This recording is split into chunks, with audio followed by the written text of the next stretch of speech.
Don't forget to like, comment and subscribe. The Village Without Lies. In a small, peaceful village surrounded by rolling hills and lush forests, lived a diverse community of people who prided themselves on their honesty. It was a place where everyone told the truth, no matter how difficult or uncomfortable it might be.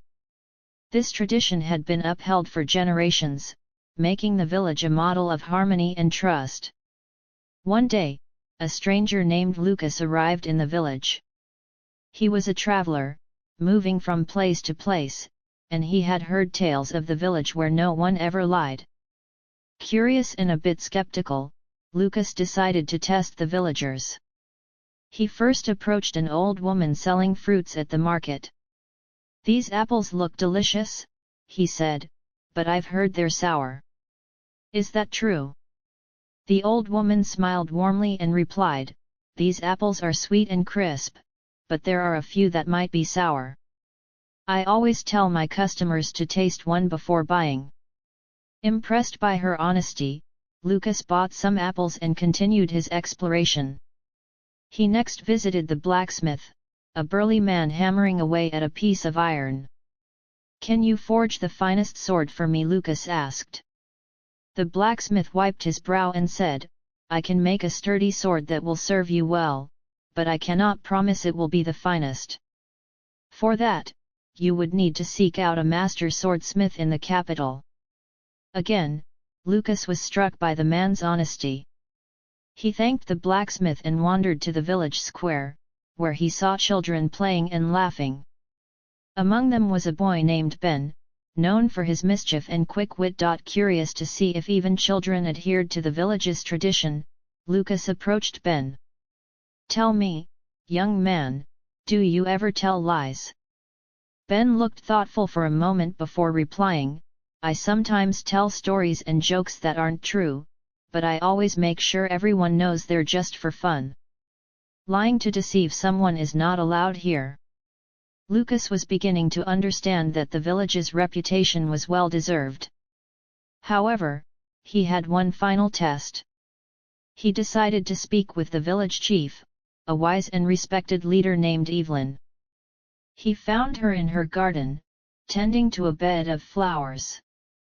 "Chief Evelyn," he began, "I've heard that no one in this village ever lies. Is that truly possible?" Evelyn looked up from her flowers and met his gaze. "We value honesty above all," she said. "It is the foundation of our community. While it may not always be easy, we believe that truth fosters trust, and trust is essential for our way of life. However, we are not perfect. There have been times when someone has faltered, but we always strive to forgive and learn from our mistakes." Lucas was deeply moved by Evelyn's words. He realized that the village's commitment to honesty was not about perfection but about a shared belief in the power of truth. He decided to stay in the village for a while, embracing their values and learning from their example. Over time, Lucas saw firsthand the strength of a community built on honesty. Conflicts were resolved quickly, and people supported each other through thick and thin. He carried these lessons with him on his future travels, spreading the story of the village without lies and inspiring others to embrace the value of truth in their own lives. Moral of the story: honesty creates a foundation of trust and harmony, and while it may not always be easy to maintain, its rewards are profound and far. The Brave Little Mouse. A heartwarming tale of friendship and courage. In the heart of a lush green forest, there lived a little mouse named Max. Max was small even for a mouse, with fur the color of autumn leaves and eyes that twinkled like stars. Despite his size, Max had a heart full of dreams and an adventurous spirit. Max's home was a cozy burrow beneath the roots of a grand oak tree. His family and friends loved him dearly, but they often worried about his bold ideas and fearless attitude. One day, news spread through the forest that a terrible drought was causing the river to dry up. The animals were scared, for the river was their main source of water. The wise old owl, Oliver, called a meeting. We need to find a new water source, or we won't survive, he said gravely. The animals whispered among themselves, unsure of what to do. Max stood up, his tiny frame hardly noticeable among the larger animals. I'll go and find water, he declared confidently. The other animals gasped. But Max, you're so small.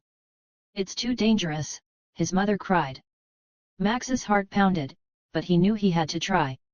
Size doesn't matter, he replied. I'll be careful, and I'll come back with help. With a small bag of supplies and a determined spirit, Max set off on his journey.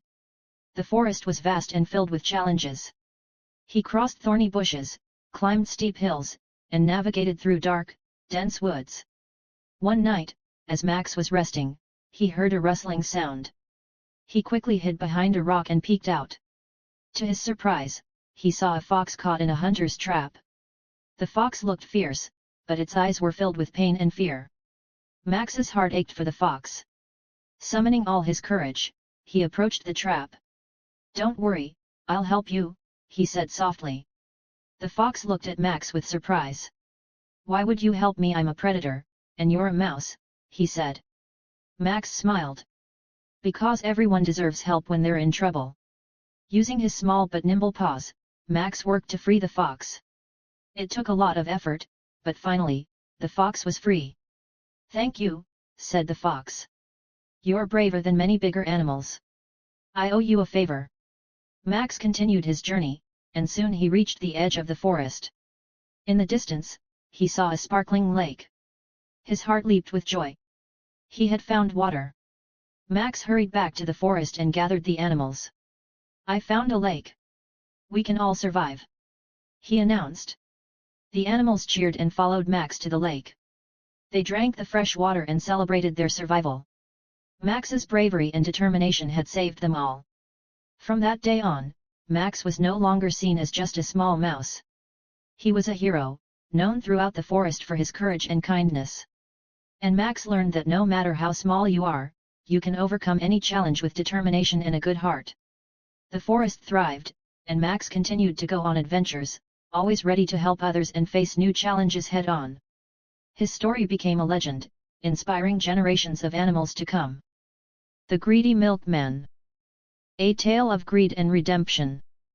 In a small village surrounded by lush green fields and clear blue skies, lived a milkman named Ramesh. Ramesh was known for his greed. While others in the village worked hard and lived honestly, Ramesh always looked for ways to make extra money with minimal effort.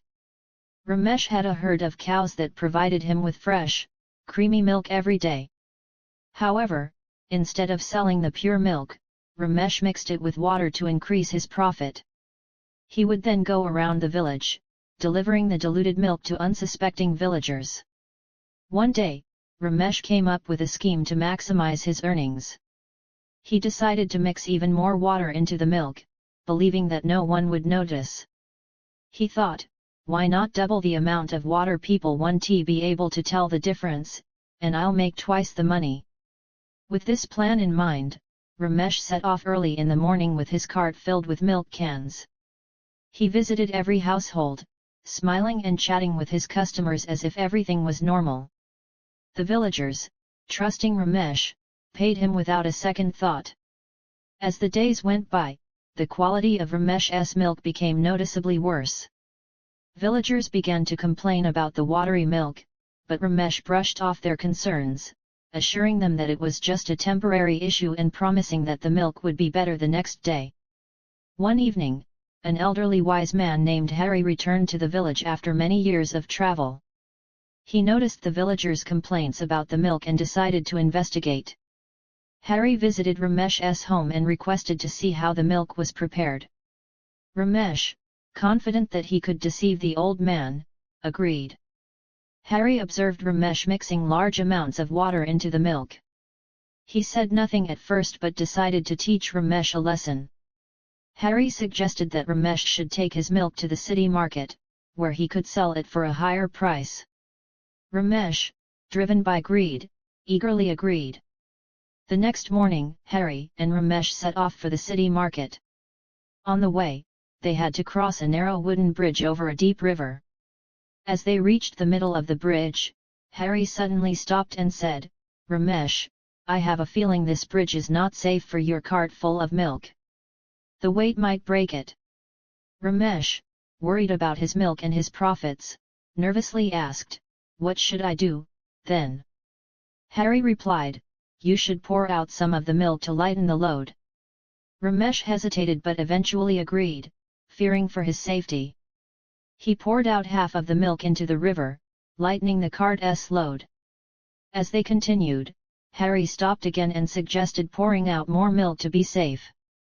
By the time they reached the city market, Ramesh had poured out nearly all the milk. When they arrived, Ramesh realized he had almost nothing left to sell. Frustrated and angry, he turned to Harry, demanding an explanation. Harry calmly said, "Ramesh, your greed led you to deceive the villagers by selling them diluted milk. The water you mixed has now returned to the river. Let this be a lesson to you: dishonesty and greed will only lead to loss and shame." Ashamed and humbled, Ramesh returned to the village with an empty cart. From that day on, he vowed to change his ways. He began to sell pure, unadulterated milk, earning the villagers' trust and respect once again. The lesson Harry taught him remained in his heart, reminding him that honesty and hard work are the true path. Green team. Save beaches. In a small town by the ocean, there were 3 friends, Emma, Jake, and Lily. They loved to play on the beach. They built sandcastles, picked up seashells, and swam in the water. But one day, they saw that the beach was dirty. There was trash everywhere. Emma said, "This is bad. We need to clean the beach." Jake nodded. "Yes, let's make a team to help." Lily smiled. "We can call ourselves the Green Team." The next day, the Green Team went to the beach with gloves and bags. They picked up plastic bottles, bags, and other trash. Soon, other kids and some adults joined them. Together, they cleaned the whole beach. After cleaning, they saw a sign about sea turtles. The sign said that sea turtles sometimes eat plastic because they think it is food. This made Emma sad. "We need to help the sea turtles," she said. Jake had an idea. "Let's make posters to tell people to keep the beach clean." Lily agreed. "We can also talk about it at school." They made colorful posters with drawings of sea turtles and the ocean. The poster said, "Keep the beach clean," and "Save the sea turtles." They put the posters up around town and talked to their classmates about how important it is to keep the beach clean. One weekend, the Green Team planned something special. They organized a big event called Save the Beach Day. They invited everyone in town to join. There were games, music, and a big beach cleanup. Many people came, and they all worked together to make the beach clean again. The town mayor came to the event. She said, "Thank you, Green Team, for caring about our beach and our sea turtles. You are real heroes." Emma, Jake, and Lily were very happy. They knew their work made a big difference. The beach was clean, and the sea turtles were safer. They promised to keep protecting the beach and the ocean. And so, the Green Team kept watching over the beach, making sure it stayed clean and beautiful for everyone to enjoy. They knew that even small actions can make a big difference, and they inspired others to do the same.